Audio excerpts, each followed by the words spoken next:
Au nom du Père et du Fils et du Saint-Esprit, ainsi soit-il. Alors aujourd'hui, je voudrais vous annoncer une bonne nouvelle. Vraiment,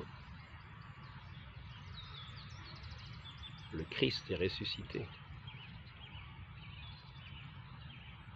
Donc, notre Seigneur Jésus-Christ, qui avait été attaché à la croix, cloué à la croix, de façon ignominieuse par les hommes, dans des accusations les plus ignominieuses les unes que les autres, au plus grand déshonneur de Dieu. Le Christ avait été crucifié, avait été traité plus bas que le dernier des hommes. Il a été mis comme un brigand. Il a été cloué sur une croix. Et il est mort sur cette croix. Il a percé le côté. Au niveau du cœur.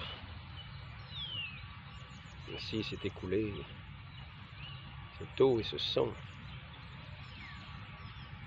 Il a donné tout entier par amour. Non seulement pour nous, non seulement, mais même pour ses bourreaux. Il a pardonné sur la croix. Lui qui est Dieu, le Verbe éternel, il s'est laissé mettre en croix, laissé traiter de démon, d'une certaine manière, d'ivrogne, de quelqu'un qui, à l'inverse de Saint Jean-Baptiste, qui lui était dans ce désert ascétique, participait à des banquets avec les pharisiens, ne respectait pas le sabbat. Qui était cet homme? Ce séducteur, comme un séducteur. Les Juifs l'ont fait mettre à mort.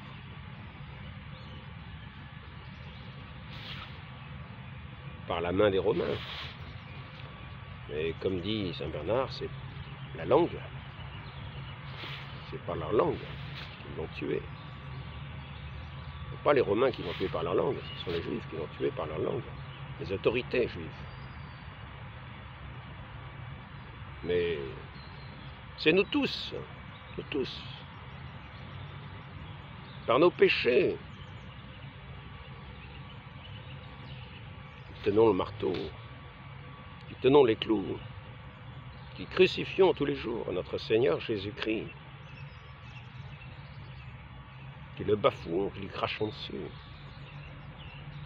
qui le traitons de possédé, qui le traitons de séducteur, d'imposteur,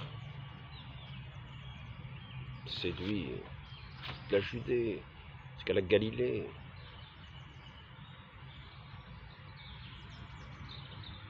Notre Seigneur a été durement traité par les hommes qui voulaient souvent se justifier, au mépris de celui qu'ils voyaient devant eux, justifier leur position, au mépris de celui qu'ils voyaient devant eux, qui avait opéré tant de miracles, et on disait qu'il était possédé de Satan, que c'était par Satan qu'il faisait ces miracles.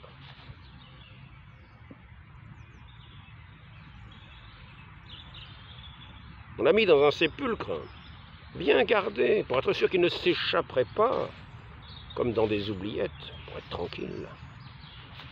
Pour que ce séducteur,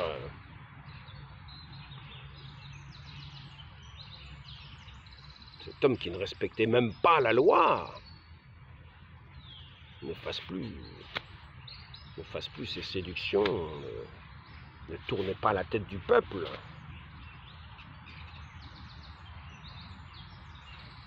Avec tous ces tours de magie.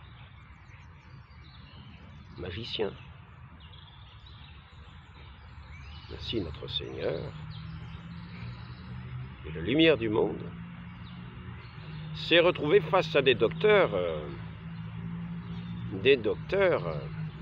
bien du monde, bien mondains et très peu divins, quoiqu'ils étaient des docteurs de tout ce qu'il y avait, de plus sacré, la loi de Dieu, des connaisseurs des prophètes et des lois divines, et qui prétendaient diriger le peuple selon les lois de Dieu.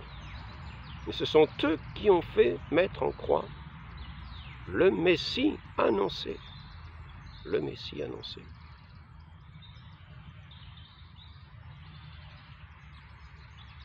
Fils de l'homme annoncé. Le Fils unique de Dieu.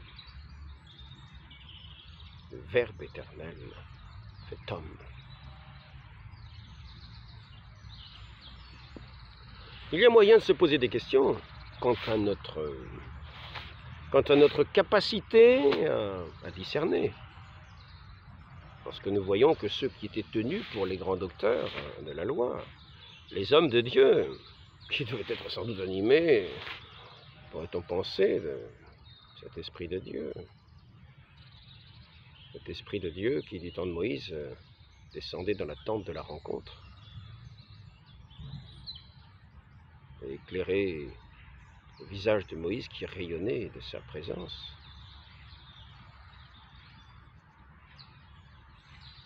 Mais il est vrai que je préférais que ce soit Moïse qui voit Dieu et nous en préserver.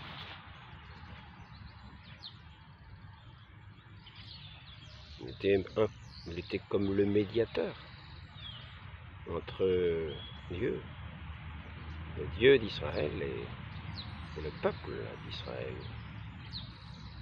Là, nous avons ce médiateur qui a, Moïse, ouvert la mer Rouge. C'est Dieu qui a ouvert la mer Rouge. À l'action de Moïse, quand il a présenté son bâton, levé son bâton devant cette mer, les eaux se sont ouvertes. Et le peuple a pu passer sur cette terre promise.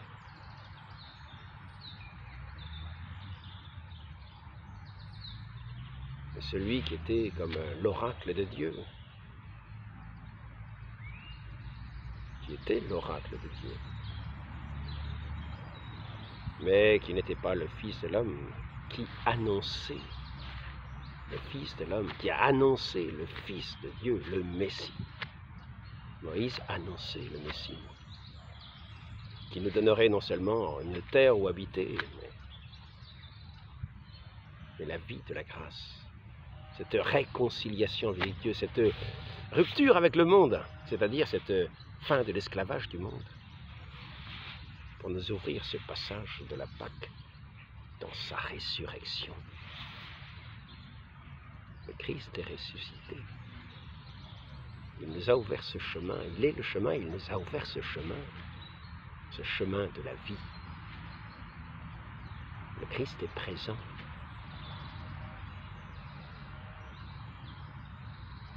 Il est ressuscité afin que tous les hommes puissent entrer dans sa grâce. Notre Seigneur qui a été mis au tombeau qui était scellé, gardé par ses gardes juifs,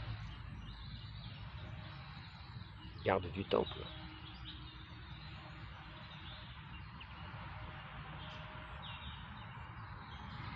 Est sorti du tombeau.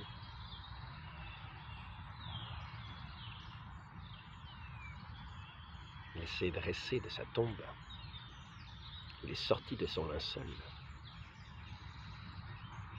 Le linceul était laissé dans la tombe dont nous avons aujourd'hui les reliques.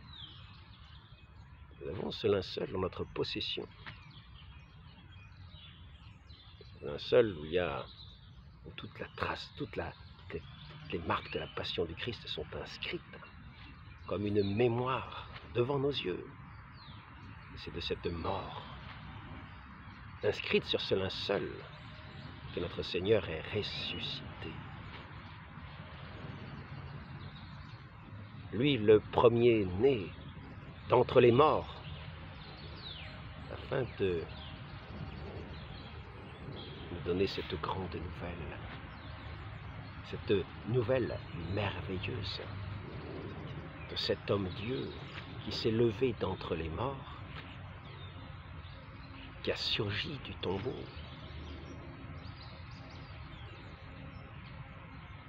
et qui est toujours vivant, et qui est ce maître de ses disciples, ce bon pasteur, qui a fondé son Église et qui dirige son Église invisiblement par la main des hommes qui ont si peu de foi en lui et qui sont si prêts à nouveau à condamner ses paroles, à le condamner comme n'étant pas conformes à leurs propres observances, à leurs propres idées.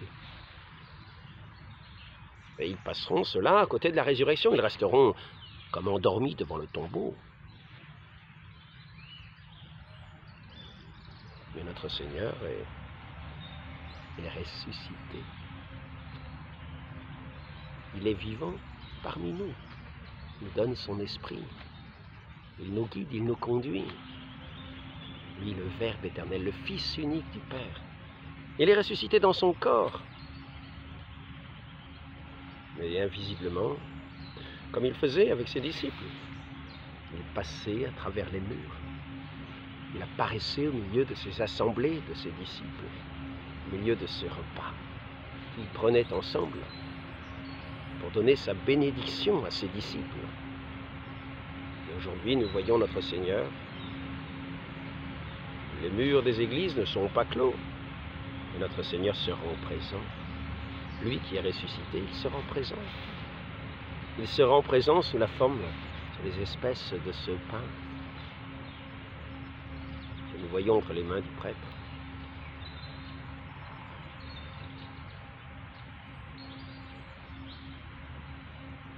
Il se rend présent, et véritablement, c'est son corps qui devient présent sur les autels où il s'offre en sacrifice.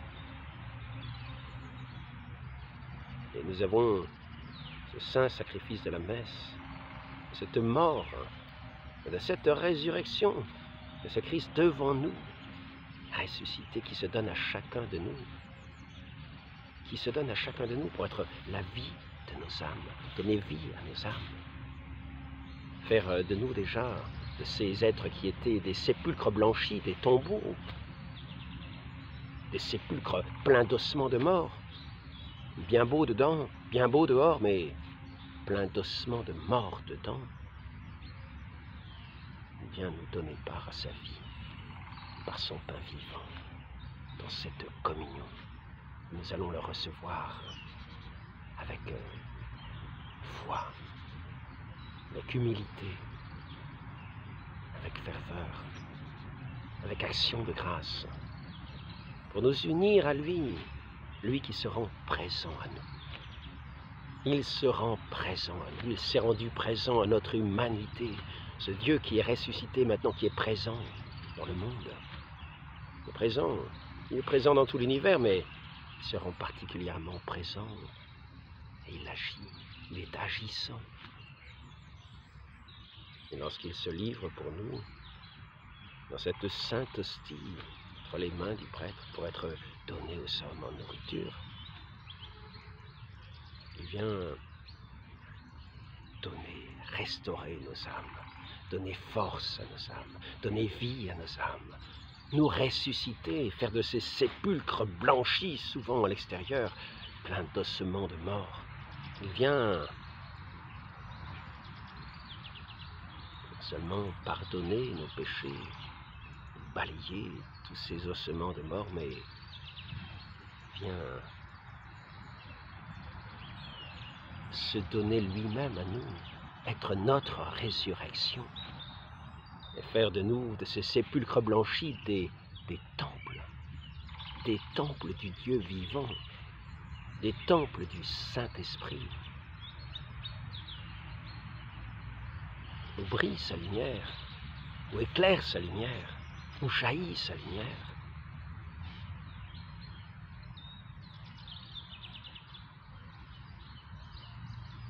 De nos bouches.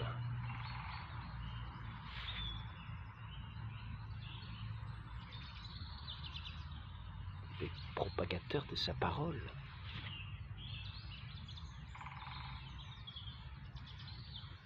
Des annonciateurs de sa résurrection. Des annonciateurs de sa Pâque.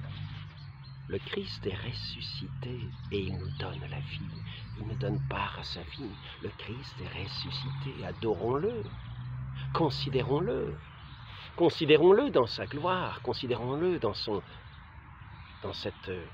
cette nouvelle extraordinaire de cette résurrection. Il est la joie du monde. Il est notre vie. Il est la vie du monde. Non pas la vie du monde tel qu'on l'entend. Il n'est pas la vie mondaine. Non, il est cette vie qui justement qui nous arrache. Qui nous arrache à la vie mondaine. Pour nous faire entrer dans cette vie véritable. Cette vie, dans cette réconciliation avec le Père éternel. Dans cette communication avec le Père éternel. Ce Christ qui s'est fait présent à nous. Veut que aussi nous soyons présents à lui. Lui qui s'est offert comme un présent sur les autels, dans la Sainte Hostie. Il continue sa présence en nous. Il veut aussi que nous-mêmes, nous devenions à son imitation présents. Non seulement à lui, dans cet échange d'amour, vie pour vie, 100%. Pas 10%, 100%.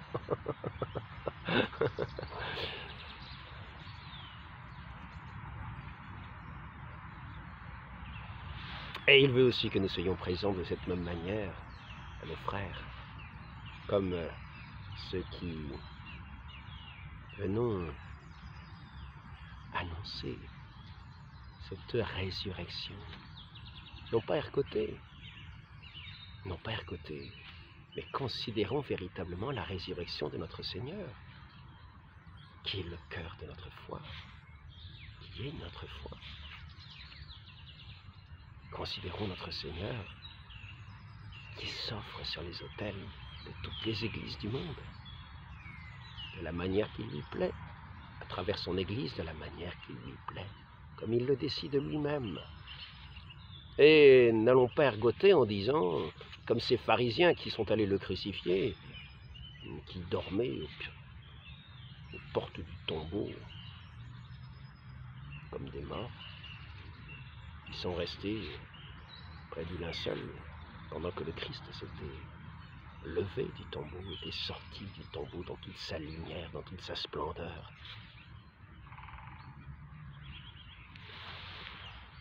Ainsi donc, considérons, revenons à ce mystère de la résurrection de notre Dieu. Revenons à ce mystère, au cœur de ce mystère.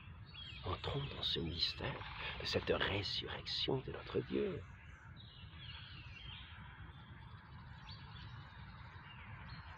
Qui dira que celui qui n'entre pas dans ce mystère de la résurrection n'est pas catholique, n'a pas la foi? Et celui qui accueille le Christ dans sa résurrection l'accueille tout entier. Maintenant, il s'agit vraiment de considérer ce mystère de la résurrection, de nous élancer, de nous prosterner devant ce Seigneur ressuscité, de nous mettre comme Marie-Madeleine voulant tenir ses pieds,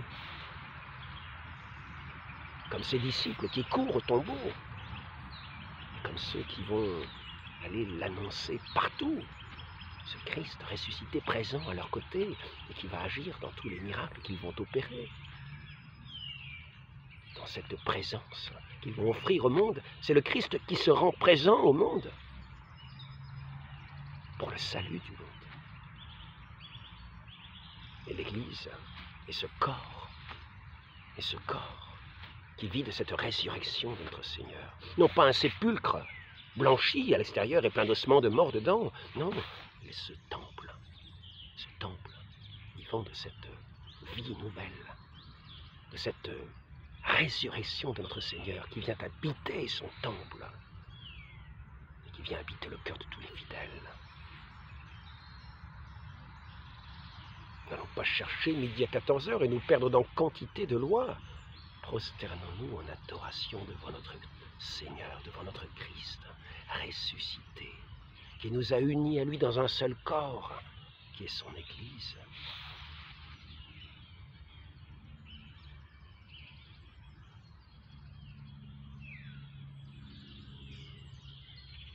Nous allons bientôt entrer dans cette démarche du carême. Nous allons voir le tentateur essayer de nous séduire, de nous détourner de l'essentiel, de nous tromper. Vrai séducteur, vrai trompeur, vrai Satan, vrai diable, vrai diviseur. Mais nous, ne perdons pas la présence de notre Christ qui s'est donné à nous, qui est ressuscité, qui se donne à nous, qui se montre à nous de différentes manières. Non seulement dans l'hostie, mais quelquefois nous pouvons le reconnaître, tout simplement le reconnaître. Il se donne quelquefois à reconnaître dans certains signes, dans certaines paroles qui nous touchent au fond du cœur. Notre Seigneur est présent et il agit de la manière qui lui plaît. Demeurons en lui. Demeurons en lui.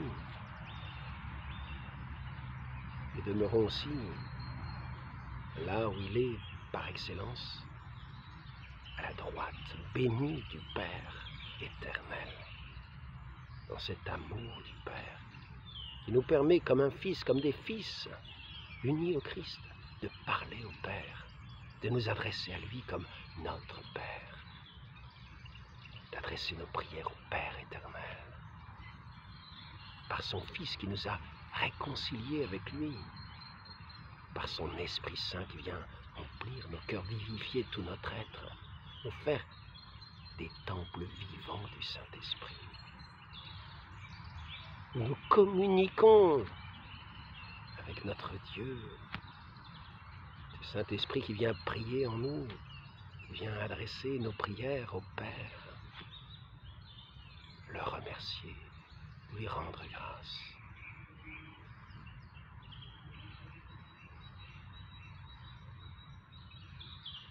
De vivre de cet amour que le Père nous donne dans son Fils.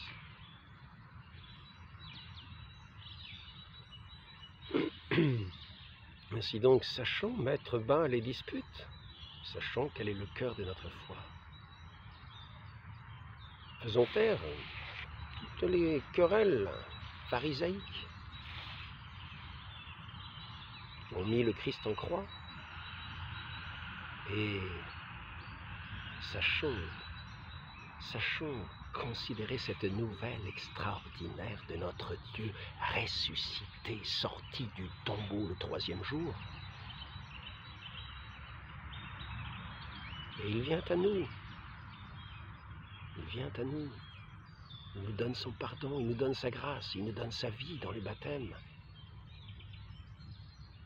Tout cela par les biens, par les grâces, par les canaux de son Église, qui est son Église, sa vigne sainte. C'est ainsi que le Christ ressuscité agit dans son Église. Et l'Esprit Saint agit partout dans le monde pour appeler des enfants, pour appeler l'humanité vers cette sagesse éternelle, pour entrer dans cette connaissance de cette sagesse éternelle, de ce Christ ressuscité, de celui qui est notre vie, et pour en faire des enfants de Dieu. C'est ainsi qu'il nous invite, comme lui s'est rendu présent à nous, dans son humanité, à nous rendre présents aux hommes, et à rendre sa présence à tous les hommes, en annonçant son évangile de ce Christ ressuscité. Demandons cette grâce à la très sainte Vierge Marie, de considérer ce mystère et de ne jamais l'oublier, de ne pas nous perdre dans les détours, ni des Écritures, ni des textes sacrés, ni des canons, mais de demeurer, Nous soyons bien sûrs que si nous demeurons dans cette présence avec notre Seigneur ressuscité, tout en restant dans son Église, soyons bien heureux, rendons grâce et mille grâces et 10 000 grâces. Et remercions la Sainte Vierge Marie qui nous a donné son Fils, qui s'est livré pour nous, qui est mort pour tous nos péchés, et qui est ressuscité afin de nous faire vivre de sa vie divine. Ô Marie conçue sans péché, priez pour nous qui avons recours à vous. Donnez-nous de demeurer cette présence de votre Fils et de lui être toujours présent, de le contempler sans cesse et de l'adorer dans sa résurrection, sa sainte résurrection, sa lumière éternelle. Ainsi soit-il. Au nom du Père et du Fils et du Saint-Esprit, ainsi soit-il.